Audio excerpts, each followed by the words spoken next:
हाय दोस्तों, मैं Manoj Thakur sure success YouTube channel में आपका स्वागत करता हूं। आज हम लोग हिंदी व्याकरण के कुछ इम्पोर्टेंट टॉपिक पढ़ेंगे जो हमारे एग्जाम में 2-4 नंबर के पूछे जाते हैं। जो मेरा बेसिक है वो आज हम लोग पढ़ेंगे। चलिए हम लोग स्टार्ट करते हैं। चलिए हम लोग व्याकरण का परिभाषा जान लेते हैं कि व्याकरण होता क्या है। व्याकरण वह शास्त्र है, वह माध्यम है, वह ग्रंथ है जिसके माध्यम से हम लोग शुद्ध शुद्ध लिखना, पढ़ना, बोलना सीख जाते हैं, उसका ज्ञान हो जाता है, उसे हम व्याकरण कहते हैं। व्याकरण वह शास्त्र है जिसके माध्यम से हम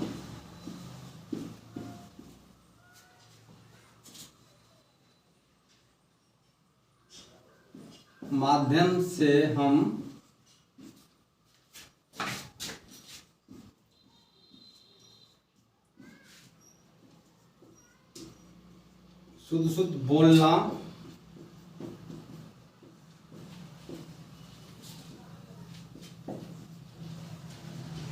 लिखना और पढ़ना जानते हैं, उसे व्याकरण कहते हैं।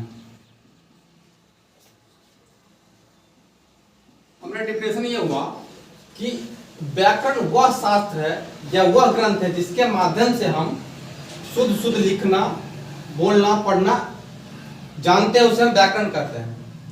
अब व्याकरण के परिभाषा के बाद इसका एक मूल बिंदु है वर्ण। और वर्ण किसे कहते हैं? वर्ण उस मूल ध्वनि को कहते हैं जिसका खंड या टुकड़ा नहीं कर सकते। अब हम इसका परिभाषा देखेंगे वर्ण किसे कहते हैं। वर्ण होता क्या है? भाषा के सबसे छोटी इकाई को ध्वनि कहते हैं। हम जो कुछ बोलते हैं इसका सबसे छोटी इकाई जो होता है, सबसे छोटा इकाई, उसे क्या कहते हैं? ध्वनि कहते हैं। भाषा के सबसे छोटी इकाई को ध्वनि कहते हैं। अब समझ के अब आते हैं हम वर्ण पे। वर्ण क्या होता है? वर्ण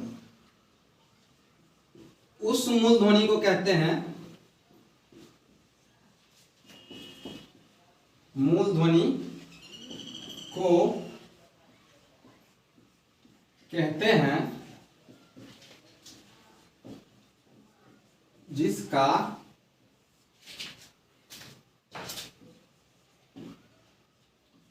खंड या टुकड़ा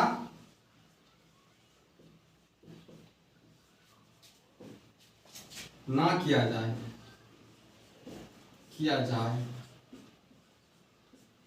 अब सिंपल है कि भाषा के सबसे छोटी इकाई को ध्वनि कहते हैं।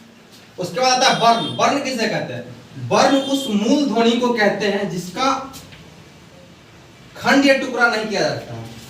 अब एग्जांपल के लिए हम क ले सकते हैं। क मेरा वर्ण है। अगर इसको हम लिख दिए क को, इसका हम खंड या टुकड़ा कर सकते हैं। कैसे? क जोड़ अ। तो ये जो हम इसका खंड या टुकड़ा किए, तो इससे तो ये हमारा डिफिनेशन जो है डिफाइन नहीं हो रहा। तब हम इसको देखेंगे कि ये जो हम जो किसी वर्ण को कहीं पे लिख देंगे तो क्या हो जाएगा? अक्षर। अगर वर्ण को कहीं पे लिख देंगे तो वो हो जाएगा अक्षर। अक्षर को हम खंड या टुकड़ा कर सकते हैं, ना कि वर्ण को। वर्ण क्या करा? वर्ण उस मूल ध्वनि को कहते हैं। यानी कि जब हम किसी वर्ण को बोल रहे हैं आवाज में, हवा में, उसका खंड या टुकड़ा नहीं कर सकते हैं। अगर वही वर्ण को हम कहीं पे लिख देंगे, क को लिख देंगे, ख को लिख देंगे, तो उसको लिख के खंड या टुकड़ा कर सकते हैं। क में भी अ आता है, क लिखेंगे तो क जोड़ अ लिख देंगे। ये लिख देंगे तो ये हो जाएगा अक्षर। अक्षर को हम लोग खंड या टुकड़ा कर सकते हैं, वर्ण को खंड या टुकड़ा नहीं कर सकते हैं। अब वर्ण का टाइप जानते हैं। वर्ण को मुख्यतः दो भागों में बांटा गया है। वर्ण इसको दो भागों में बांटा गया है। एक होता है स्वर वर्ण और एक होता है व्यंजन वर्ण। व्यंजन वर्ण। अब स्वर वर्ण किसको कहते हैं? स्वर वर्ण किसको कहते हैं? वैसा वर्ण जिसके उच्चारण में किसी अन्य वर्णों की सहायता ना ली जाए उसे स्वर वर्ण कहते हैं। नहीं तो हम ऐसे भी समझ सकते हैं कि वो वर्ण जो स्वतंत्र हो, जिसको उच्चारण करने में किसी की सहायता ना हो, उसे हम स्वर वर्ण कहते हैं। अब हम लोग इसका डेफिनेशन देखते हैं क्या होता है। वैसा वर्ण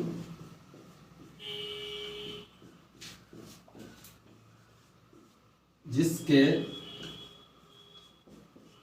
उच्चारण में किसी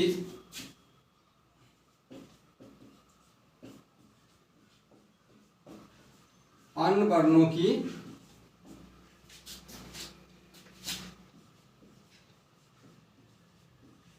सहायता न ली जाए उसे स्वर वर्ण कहते हैं। वैसा वर्ण जिसके उच्चारण करने में किसी अन्य वर्णों की सहायता न ली जाए उसे हम स्वर वर्ण कहते हैं। जैसे कि अ, जैसे अ, आ, इसकी संख्या कितनी है? 11 स्वर। अब हम लोग व्यंजन वर्ण को जानते हैं कि व्यंजन वर्ण होता क्या है। वैसा वर्ण जिसके उच्चारण में स्वर वर्णों की सहायता ली जाए, वैसा वर्ण जिसके उच्चारण करने में स्वर वर्णों की सहायता ली जाए उसे हम व्यंजन वर्ण कहेंगे। इसका परिभाषा हम लोग देखते हैं, उसका हम इसको डिफाइन करते हैं। व्यंजन वर्ण क्या होता है? वैसा वर्ण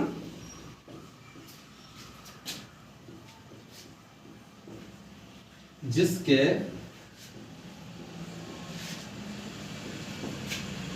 उच्चारण में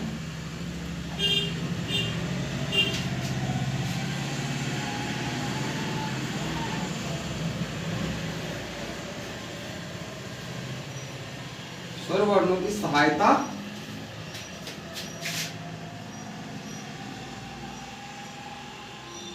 ली जाए उसे व्यंजन वर्ण कहते हैं। वैसा वर्ण जिसके उच्चारण में स्वर वर्णों की सहायता ली जाए उसे हम व्यंजन वर्ण कहते हैं। अब एग्जाम्पल देखते हैं। जैसे व्यंजन वर्ण में क आता है।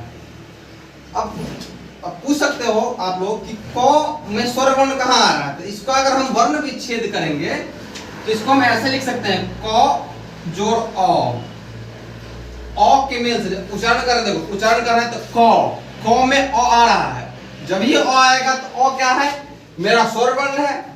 तो स्वर वर्णों की मेल से बनाइए, ये हो गया क जोड़ अ इक्वल टू क। क्या हो गया? मेरा व्यंजन वर्ण। तो अभी हम लोग एग्जाम्पल से भी समझ सकते हैं कि वैसा वर्ण जिसके उच्चारण करने में स्वर वर्णों की सहायता ले जाए उसे हम व्यंजन वर्ण कहते हैं। अब स्वर वर्ण के मुख्यतः दो भेद होते हैं। एक होता है ह्रस्व स्वर, एक होता है दीर्घ स्वर। ह्रस्व स्वर और एक होता है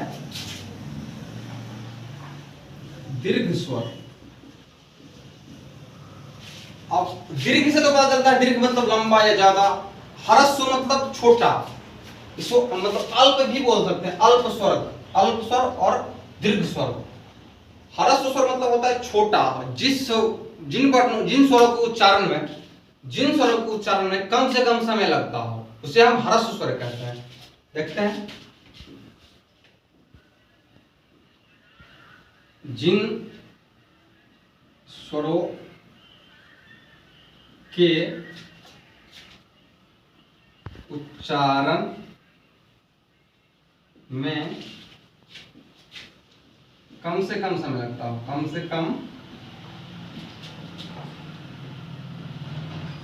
समय लगता हो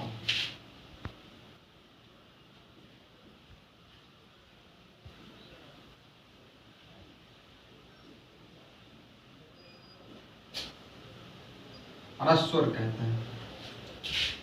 ह्रस्व स्वर जिसके उच्चारण में कम से कम समय लगता है उसे ह्रस्व स्वर कहते हैं। अब एग्जांपल के लिए हम लोग जान सकते हैं वैसा कौन सा स्वर है जिसके उच्चारण में कम समय लगता है। देखो जैसे लिख सकते हैं हम लोग, जैसे अ, जैसे अ में कम समय लगता है, आ की अपेक्षा अ में कम समय लगता है। उ, ई, ये सब क्या है, ह्रस्व स्वर में आता है। अब दीर्घ स्वर, दीर्घ स्वर क्या किसको कहेंगे, वैसा स्वर जिसके उच्चारण बंद हो लेंगे। अब हम लोग दीर्घ स्वर को देखते हैं। ह्रस्व स्वर को जानेंगे, दीर्घ स्वर क्या होता है। दीर्घ स्वर किसे कहते हैं, वैसा स्वर जिसके उच्चारण में ह्रस्व स्वर के अपेक्षा दुगुना समय लगता है उसे हम दीर्घ स्वर कहते हैं। वैसा स्वर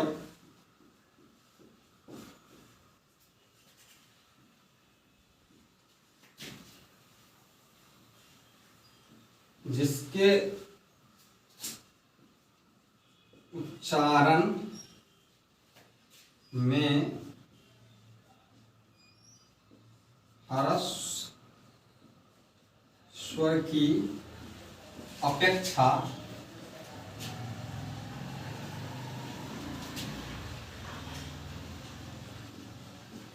दुगुना समय लगता है।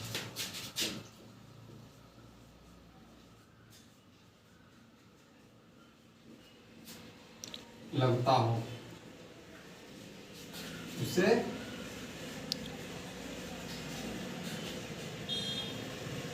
दीर्घ स्वर कहते हैं। अब ह्रस्व स्वर में क्या था, अ था।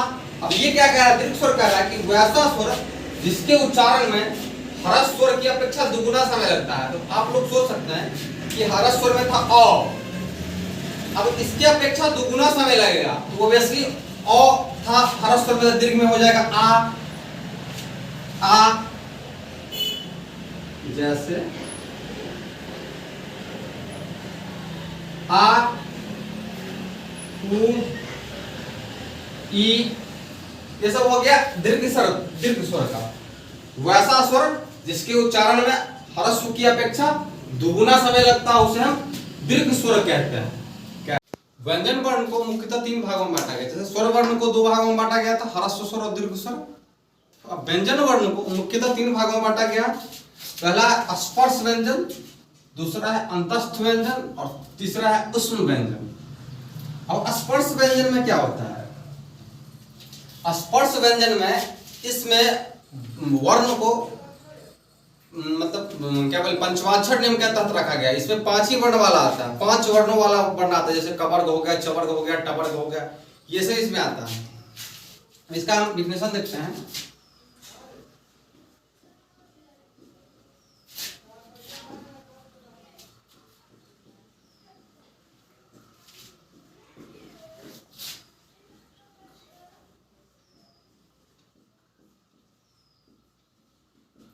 क्या है, इन्हें पांच वर्गों में रखा गया है। हर वर्ग के समूह में, हर वर्ग के समूह में पांच पांच वर्ण रहेंगे।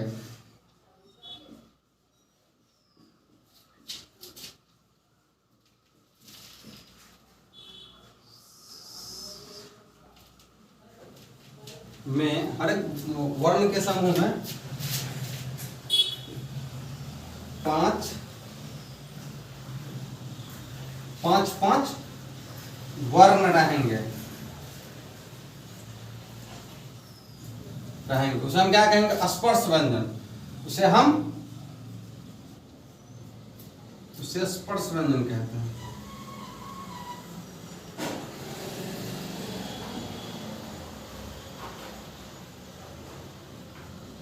अब इसमें क्या क्या आएगा, जो जिस वर्ण के समूह में पांच पांच वर्ण है, कवर्ग, चवर्ग, टवर्ग, पवर्ग। जैसे हो गया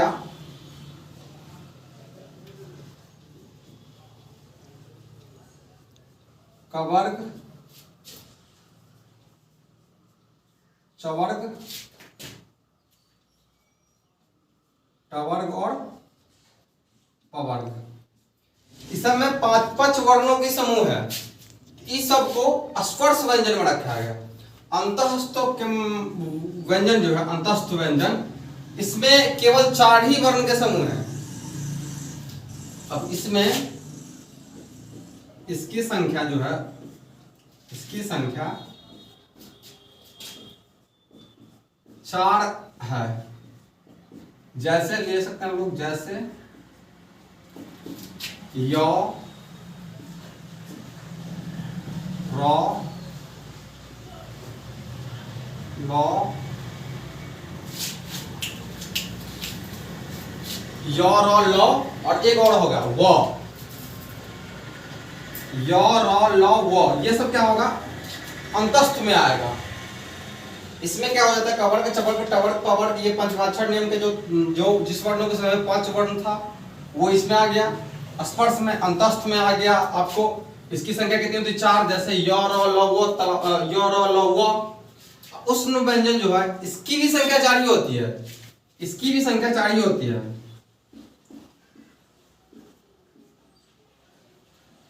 संख्या 4 होती है।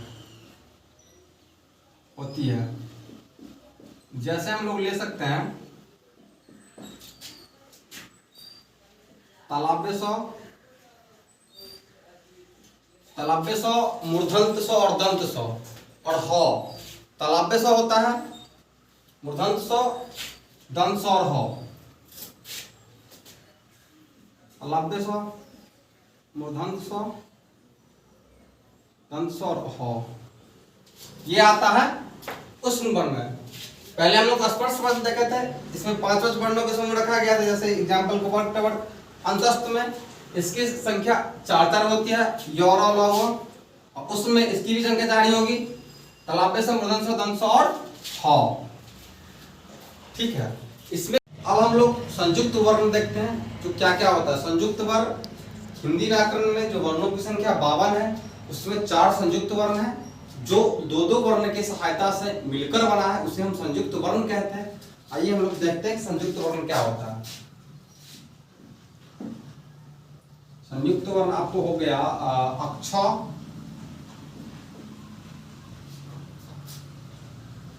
त्र और ज्ञ और श्र, ये हो गया संयुक्त वर्ण। संयुक्त वर्ण की संख्या होती है 4। ठीक है, यह हो गया आपको संयुक्त वर्ण। इसमें 2-2 वर्ण मिला हुआ है। अक्षों में क्या क्या है, अक्षों में क और स इक्वल टू अक्ष। त्रो में क्या है, तो और र इक्वल टू त्र। अब ज्ञ में क्या है, जैसे क और सो मिलकर अक्षो बना है, तो और रो मिलकर त्र बना है, उसी प्रकार जो और यो मिलकर क्या बना है, ज्ञान। उसी प्रकार जो और ज्ञ मिलकर बना है ज्ञ, और स्रो में क्या बना है, सो और र मिलकर क्या बना है, स्रो। इसकी संख्या है, संयुक्त वर्णों की संख्या टोटल कितनी है, टोटल 1 2 3 4 संयुक्त वर्णों की संख्या 4 है।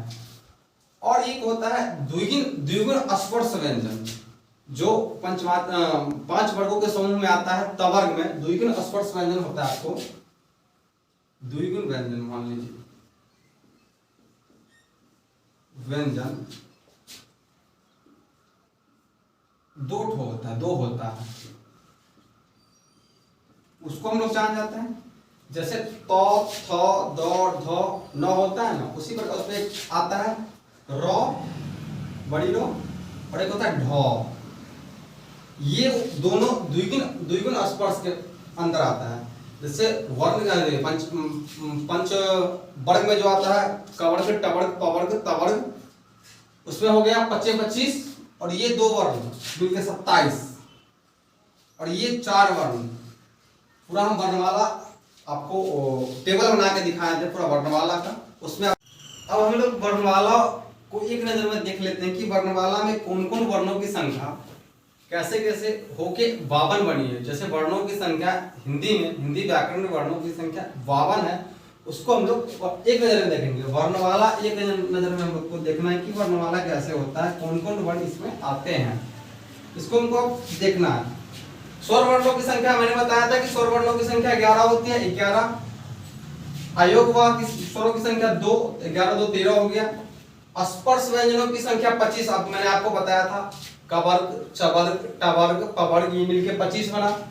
द्विगुण व्यंजनों की संख्या अभी बताए थे, ढ और र, ये 2 था। अंतस्थ व्यंजनों की संख्या 4, य, र, ल, व। उष्ण व्यंजनों की संख्या 4 ये था, तालव्य स, मूर्धन्य स, दंत स, ह।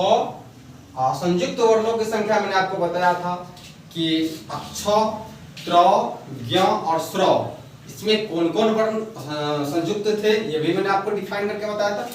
ये टोटल मिलके 52 हो जाते हैं। तो हिंदी व्याकरण में वर्णों की संख्या 52 हो जाते हैं। अब हम लोग अगले क्लास में इसके अगला पार्ट संज्ञा पढ़ेंगे। अगर दोस्तों आपको ये वीडियो अच्छा लगे तो चैनल को सब्सक्राइब करें, शेयर करें, कमेंट, लाइक करें।